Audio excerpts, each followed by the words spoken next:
and welcome to Wall Street Prep's Financial Planning and Analysis Modeling Certification course. My name is Chad Ettinger, and I started my career off in public accounting with PricewaterhouseCoopers, and then transitioned into FP&A roles, first at Facebook, and then most recently at Expedia, and in particular, a small brand within Expedia called Hotwire.com.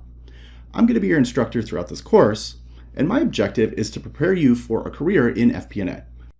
Right, so what exactly is FP&A? Well, FP&A stands for Financial Planning and Analysis. So let's unpack that for a bit. So as an FP&A professional, we're responsible for analyzing and overseeing all aspects of future financial reporting. Right? And to do this, we utilize both operational and the financial data to draw insights.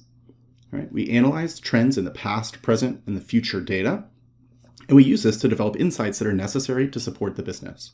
Right? And so while accountants, primarily describe the present reality of a company's finances, they're predominantly focused on accounting for, both past and, and kind of current financial information, right? But what does the past actually tell us about what to expect, next week, next month, or next quarter, right? How are changing business and economic realities that we're seeing in the market today, how is that going to affect our business over the next year or even the next 3 to 5 years, right? And that requires a very different set of skills and a different kind of viewpoint and mindset. And that's precisely where FP&A enters the picture.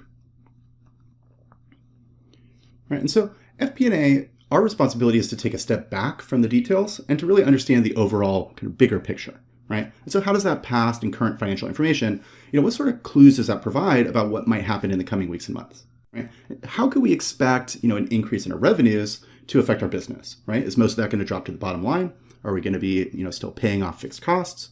What effect will this increase in revenue have on our headcount? Do we need to hire up new employees to be able to support that higher level of revenues? Or do we have a fairly scalable solution that, we'll be able to derive greater profitability from, right? What is this increase in revenue going to provide in terms of cash flows that we can use to, promote some new investment opportunities?